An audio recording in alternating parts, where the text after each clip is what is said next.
दिया गया है आपको कि एक इलेक्ट्रॉन अपनी कक्षा में इतना चक्कर प्रति सेकेंड की दर से गतिमान है। चक्र में बहने वाली विद्युत धारा पूछ रहा है कितना होगा, तो विद्युत धारा I बराबर जो चक्करों की संख्या है गुणते आवेश कर लीजिए, यानी 6.8 10 की घात 15 और आवेश का मान दिया गया है 1.6 गुणते 10 की घात ऋण 19। अगर हम इसको गुणा करते हैं तो यहाँ रफ पे गुणा कर लीजिए, तो 68 16 तो 48 4 हो जाएगा 36 और 4 40, ये हो गया 8 6 कर सकते हैं 8 8 10, दो स्थान पे दशमलव ले लीजिए, यानी आपके पास धारा I का मान आ रहा है 10.88 गुणते 10 के घात, ये घात जुटेगा तो 19 में से 15 घटा दीजिए, ऋण 4 कर सकते हैं और धारा का मात्रक होता है एम्पियर। तो आपके पास आंसर हो गया धारा कितनी होगी, तो धारा हो जाएगी 10.88 गुणते 10 की घात ऋण 4। अगर आप चाहें तो विज्ञान की भाषा में अगर इसको आप लिखते हैं तो एक अंक पूर्णांक होना चाहिए। आप यहाँ भी आंसर छोड़ सकते हैं, अगर एक अंक पूर्णांक करना चाहते हैं तो 10 से गुणा 10 से भाग कर लीजिए, तो 10 से गुणा करेंगे और 10 से भाग अगर कर लेंगे तो कोई अंतर भी नहीं हुआ, तो I हो जाएगा 10 से भाग दे दीजिए 1.088 और इसके घात एक इसके साथ जुटेगा इतना और इसका मात्रक होता है एम्पियर। ये है आपका आंसर, नोट कर लें। क्या है कि बिंदु A से B की ओर 10 के घात 8 इलेक्ट्रॉन, इलेक्ट्रॉन मतलब संख्या दे दिया, संख्या को स्मॉल m से डिनोट करते हैं 10 के घात 8 इलेक्ट्रॉन, 10 के घात 4 सेकेंड में, सेकेंड मतलब समय दे दिया, तो समय हो गया आपके पास 10 के घात 4 सेकेंड का समय हो गया। प्रवाहित होते हैं कितनी विद्युत धारा, धारा यानी I पूछ रहा है कितनी विद्युत धारा किस दिशा में प्रवाहित होगी, ठीक है।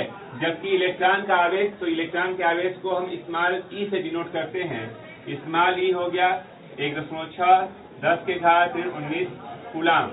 तो हमसे पूछ रहा है कि आप I बता दीजिए और किस दिशा में होगा, तो धारा की दिशा तो श्योर हो गई कि अगर A से B जा रहा है तो धारा की दिशा इसके ठीक विपरीत होगी, यानी B से A की तरफ हो जाएगी। हम आते हैं सूत्र था, हमने कल बताए थे कि Q बराबर IT था और Q बराबर NE था, दोनों को हम आपस में मिलाए थे, Q बराबर है, दोनों का लेफ्ट बराबर तो राइट बराबर किया, तो एक नया फार्मूला बना और नया फार्मूला IT बराबर NE हो गया।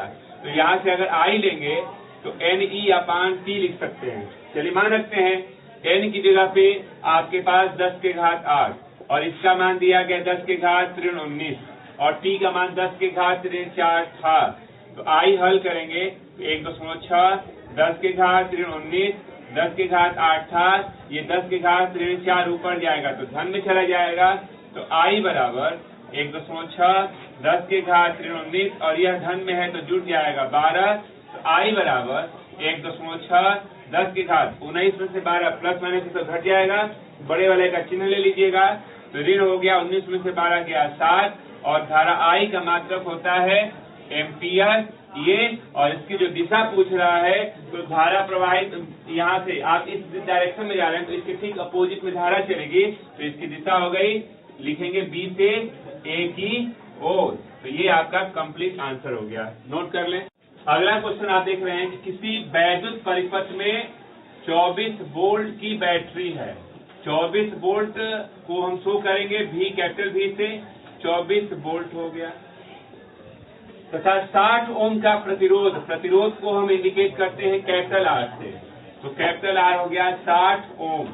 परिपथ में धारा का परिमाण पूछ रहा है, यानी I पूछ रहा है। ओम का नियम था आपके पास कि V बराबर IR, I बराबर V/R, तो V हो गया 24 और R की जगह पे 60 कर लीजिए, इसको कटा देते हैं, 6 से कटा दीजिए 4 और ये हो गया 6 दहाई, यानी कि ये हो गया 2/5, भाग दे सकते हैं 0.5 यानी धारा I का मान 0.4 और मात्रक होता है एम्पियर, तो ये हो गया धारा I का मान जो पूछ रहा था, नोट कर सकते हैं। कहता है कि एक विद्युत चालक में बहने वाली धारा की गणना कीजिए, धारा यानी I पूछ रहा है, जिससे प्रति सेकेंड समय दे दिया 1 सेकेंड इतने इलेक्ट्रॉन गुजर रहे हैं, तो इलेक्ट्रॉनों की संख्या हो गई N से 10 के घात 16 इलेक्ट्रॉन थे, इलेक्ट्रॉन पर आवेश दिया स्मॉल e का मान, तो कहता है कि आप बता दीजिए धारा कितनी थी। तो सूत्र है आपके पास Q बराबर NE, Q बराबर IT। तो सूत्र हमने बनाया था NE बराबर IT। तो I के लिए सूत्र बना NE/T। N हो गया 1.6 10 के घात 16 कर लीजिए, और E का मान दिया गया है 1.6 10 के घात 19 और समय है 1 सेकेंड। तो आपने कहा I हो जाएगा, देखिए 16 गुणे 16 256, 2 स्थान पे दशमलव कर लीजिए 2.56, तो इसका गुणा हो गया 2.56 और 10 के घात 19 में से 16 घटा दीजिएगा ऋण 3, और I का मात्रक होता है एम्पियर। तो धारा कितनी हो गई 2.56 गुणे 10 के घात ऋण 3 एम्पियर। अगला क्वेश्चन आपके सामने है, एक चालक से होकर 1 मिनट में, 1 मिनट का मतलब समय हो गया, 1 मिनट और समय का मात्रक आप जानते हैं मिनट नहीं सेकेंड होता है, तो इसको बदल दीजिए 1 मिनट बराबर 60 सेकेंड समय हो गया। 150 कूलाम का आवेश है, आवेश को आप स्मॉल q से डिनोट करते हैं। 150 कूलाम का आवेश हो गया, गुजरता है। चालक में बहने वाली धारा पूछ रहा है, धारा मतलब I। सूत्र होता है Q बराबर IT, I बराबर Q/T। तो Q की वैल्यू हो गई 150 और T की वैल्यू हो गई 60। घटा दीजिए, 3 से घटाते हैं 5/2, ठीक है, और ये हो जाएगा 2.5 और एम्पियर। धारा का मात्रक होता है तो मात्रक भी लिखना पड़ता है, तो धारा कितनी हो जाएगी 2.5 एम्पियर। नोट कर। हम लोग अगला प्रश्न देखें। 3 चालक तार हैं जिनके प्रतिरोध, 3 प्रतिरोध दिया गया है 5, 7 और 13 ओम, यानी R1 हो गया 5 ओम, R2 हो गया 7 ओम और R3 हो गया 13 ओम। श्रेणी क्रम में जोड़े गए हैं तो तुल्य प्रतिरोध पूछ रहा है। आपको सूत्र प्रूफ किया गया था कि अगर श्रेणी क्रम में हो तो श्रेणी क्रम में हमारे पास तुल्य प्रतिरोध होता है। सूत्र पहले नोट कर देते हैं, R बराबर R1 plus R2 plus R3।